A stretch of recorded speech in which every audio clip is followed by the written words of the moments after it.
सुप्रभात आदरणीय अध्यक्ष महोदय, प्रधानाचार्य जी, सभी शिक्षकगण और सभी श्रोतागण विद्यार्थियों। आज मैं भारती कक्षा 7 की छात्रा आपके सामने गीता जयंती के उपलक्ष्य में आयोजित इस भाषण प्रतियोगिता में विद्यार्थी जीवन में गीता के महत्व पर अपने विचार प्रस्तुत करने जा रही हूँ। यदि मुझसे कोई भूल हो जाए तो मुझे क्षमा करना, मैं सुधार के लिए तत्पर रहूंगी। गीता के विषय में मेरी अपनी समझ ये कहती है कि गीता सिर्फ एक धार्मिक ग्रंथ नहीं है, बल्कि यह जीवन जीने का एक दर्शन है। यह हमें जीवन के उतार चढ़ाव का सामना करने, अपने कर्तव्यों को समझने और एक सफल जीवन जीने का रास्ता दिखाती है। गीता में ऐसे अनेक सिद्धांत हैं जो विद्यार्थियों के लिए उपयोगी साबित हो सकते हैं। उनमें से कुछ सिद्धांतों का जिक्र आप सभी के समक्ष मैं करना चाहती हूँ। गीता के 6ठे अध्याय में भगवान श्री कृष्ण अर्जुन को आत्म संयम योग के बारे में बताते हैं। आत्म संयम योग का मतलब है अपने मन और इंद्रियों पर नियंत्रण रखना।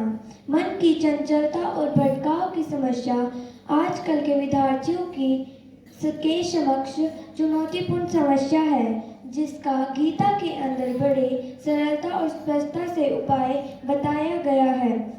चंचलम ही मनः कृष्णे प्रमाथि बलवत्तरम तस्य अहम निग्रह अहम मन्ये वायोरिव सुदुष्करम। गीता के 6ठे अध्याय के 34वें श्लोक में अर्जुन भगवान श्री कृष्ण से कहते हैं, हे श्री कृष्ण, यह मन बड़ा चंचल स्वभाव वाला है, बड़ा दृढ़ और बलवान है, इसलिए इसको वश में करना मैं वायु को रोकने के समान मानता हूँ। असंख्यम महाबाहो मनो दुर्निग्रहम चलम अभ्यासेन तु कौन्तेय वैराग्यं च गृह्यते। अर्जुन की इस बात को सुनकर भगवान श्री कृष्ण कहते हैं कि हे अर्जुन, निसंदेह मन चंचल और कठिनता से वश में होने वाला है, परंतु हे कुंती पुत्र अर्जुन, यह चंचल मन अभ्यास और वैराग्य से वश में होता है। यहाँ भगवान श्री कृष्ण ने मन की चंचलता को वश में करने के 2 उपाय बताए हैं। पहला है अभ्यास।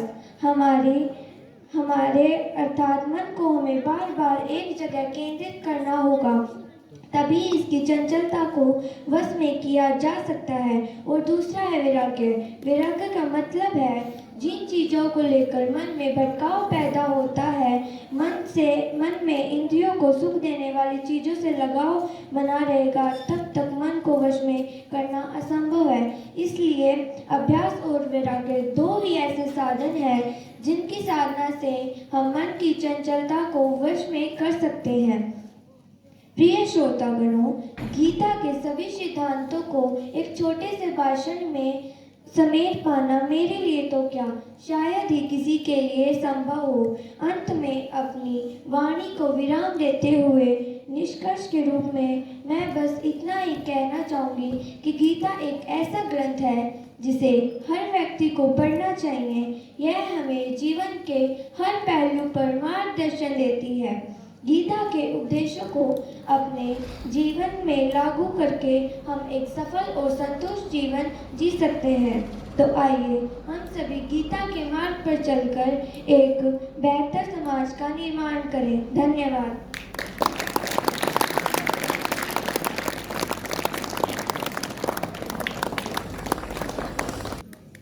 सुप्रभात, मेरा नाम सिया है। मैं कक्षा 7 की छात्रा आज आपके सामने विद्यार्थी जीवन में गीता का क्या महत्व है कुछ शब्दों में कहना चाहूंगी। भगवत गीता सिर्फ एक किताब नहीं, यह एक दिशा है, एक सोच है, एक दृष्टि है जो यह ज्ञान देता है कि कैसे जीवन जिया जाए। यदि इस ज्ञान का पालन किया जाए तो जीवन में हर कठिनाई को पार कर सब कुछ प्राप्त किया जा सकता है। सही तरीके से सही दिशा में किए गए प्रयासों का उचित फल मिलता है। छात्र देश का भविष्य है। जो देश को सही दिशा में ले जाने के लिए छात्र का सही दिशा में प्रेरित करना बेहद जरूरी है।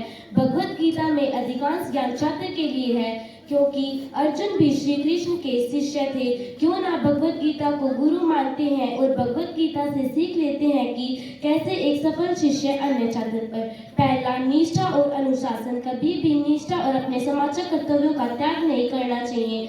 अगर आप विद्यार्थी हो तो आपका कर्तव्य है निष्ठा के साथ शिक्षा ग्रहण करना। यही तुम्हारा धर्म है और यही तुम्हारा कर्म है। दूसरा, लोक कल्याण का उद्देश्य, अर्थात आपको अपने छात्र कर्तव्यों को इस तरह करना होगा कि आम लोग आपके मार्ग पर चलने के लिए प्रेरित हों। तीसरा, फल की चिंता ना करें। लोक कल्याण के उद्देश्य में लगन से पढ़ें, फलों की चिंता ना करें। जब फल में आसक्ति नहीं होगी तब तुम ज्यादा परिश्रम करोगे किंतु तनाव नहीं मिलेगा। फिर भी कार्य करो, इस सोच से करो कि इसके द्वारा मुझे भगवान को प्रश्न करना है। जितना श्रेष्ठ फल अर्जित करोगे उतना ही श्रेष्ठ सफलता मिलेगी।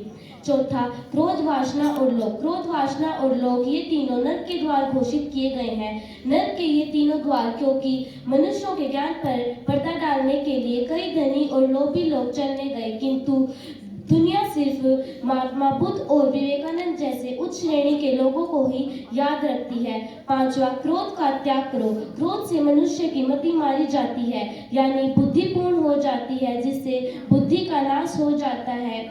बुद्धि का नाश हो जाने से मनुष्य खुद ही अपना नाश कर बैठता है। क्रोध हमारी बुद्धि का शत्रु है।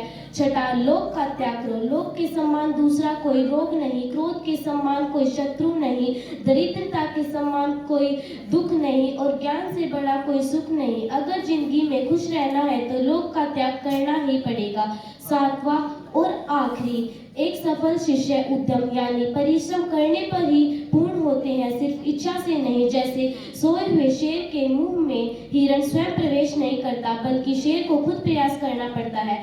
धन्यवाद। अगर मुझसे कोई गलती हुई हो तो मुझे माफ करना।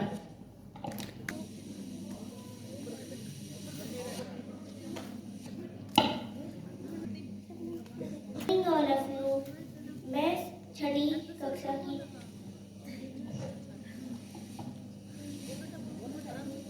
मेरा नाम अंतिम है। मैं कक्षा छठी की हूँ। जो हुआ अच्छा हुआ, जो होगा वह भी अच्छा हुआ, जो हो रहा है वह भी अच्छा ही होगा। तुमने क्या पैदा किया था जो नाश हो गया? तुम्हारा क्या गया जो तुम रोते हो? जो लिया यहीं से लिया, जो दिया यहीं पर दिया। जो आज तुम्हारा है कल किसी और का था, कल किसी और का होगा। क्यों व्यर्थ की चिंता करते हो? Thank you.